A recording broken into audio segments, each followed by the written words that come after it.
Hai, Assalamualaikum, apa kabar? Semoga selalu dalam keadaan sehat dan juga bahagia ya. Di video kali ini akan dijelaskan sedikit sinopsis untuk Senin, tanggal 20 Januari 2025. Namun sebelum itu, buat teman-teman yang baru bergabung, jangan lupa like, subscribe, dan nyalakan tombol loncengnya agar tak ketinggalan video terbaru selanjutnya. Terima kasih banyak buat teman-teman yang sudah subscribe dan like video ini. Semoga teman-teman semua selalu diberikan kesehatan dan rezeki yang melimpah. Pagi itu, Amira melangkah keluar dari rumah dengan penuh keyakinan. Meskipun hatinya masih terbayang akan peringatan tajam yang diterimanya. Dengan balutan busana kerja rapi yang membungkus tubuhnya, ia tampak memancarkan pesona elegan dan berkelas. Namun di balik senyumnya yang terlihat tenang, tersimpan keresahan.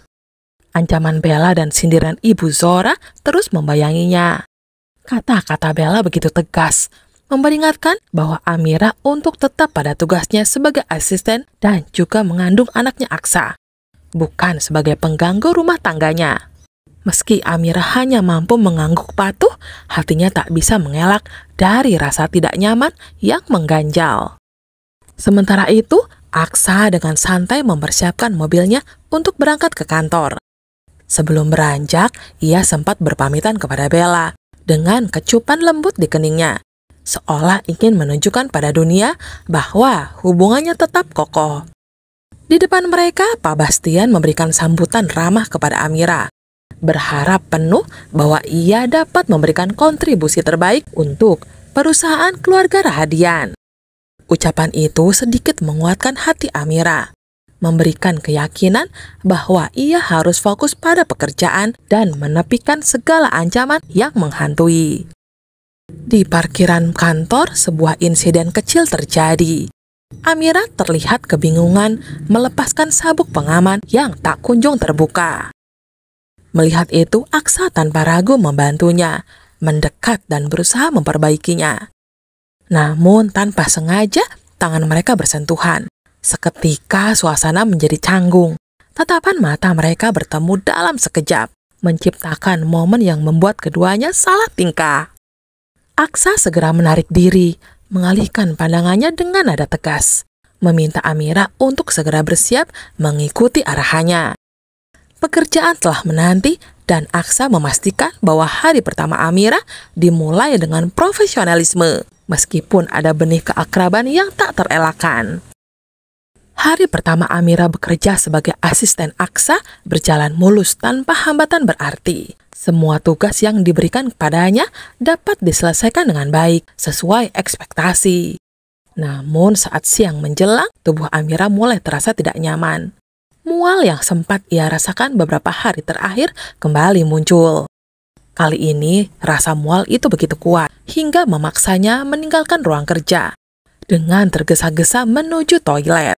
Wajahnya terlihat pucat dan langkahnya tampak berat saat ia mencoba menahan gejolak di dalam tubuhnya.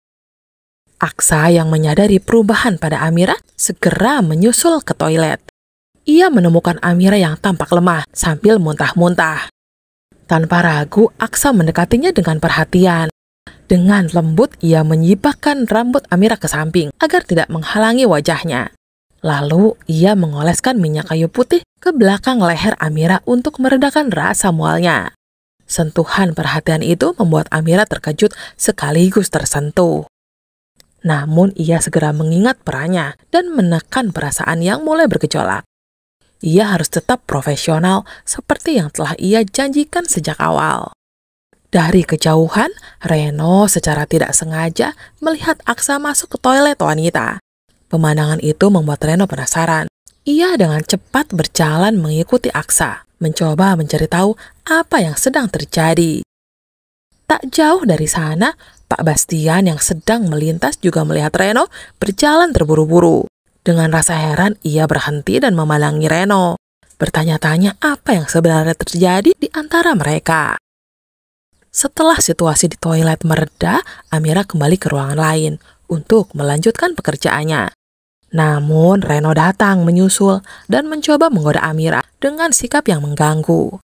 Ia menyentuh bahu Amira dengan santai, tetapi Amira segera menunjukkan ketegasannya. Ia memperingatkan Reno untuk tidak bertindak seenaknya.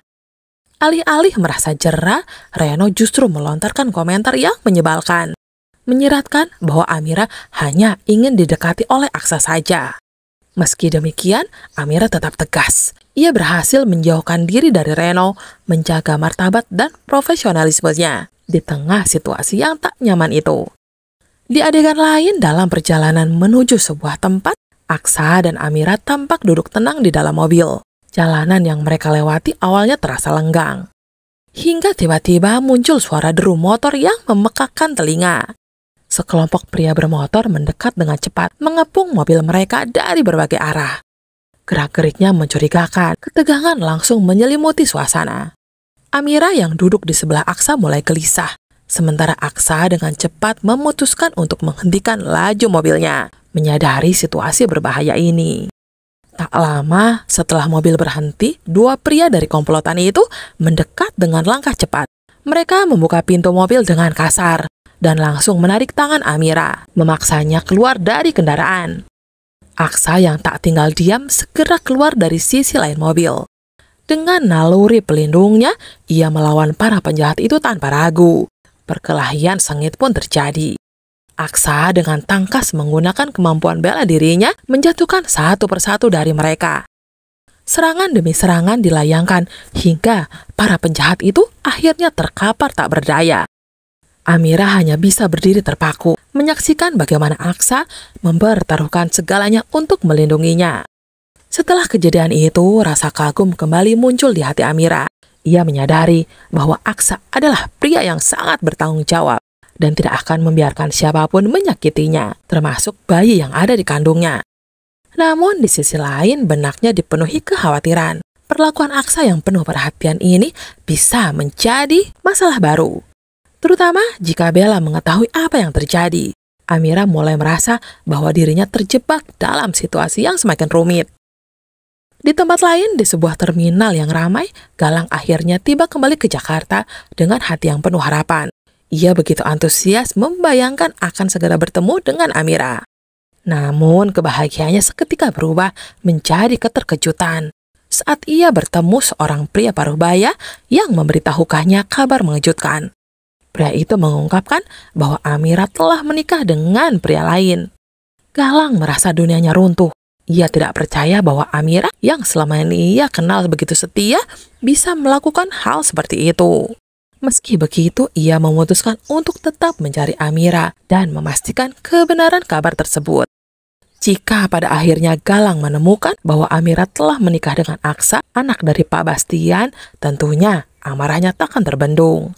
Pak Bastian adalah sosok yang paling dibenci seumur hidup karena masa kecilnya dipenuhi penderitaan akibat pria itu.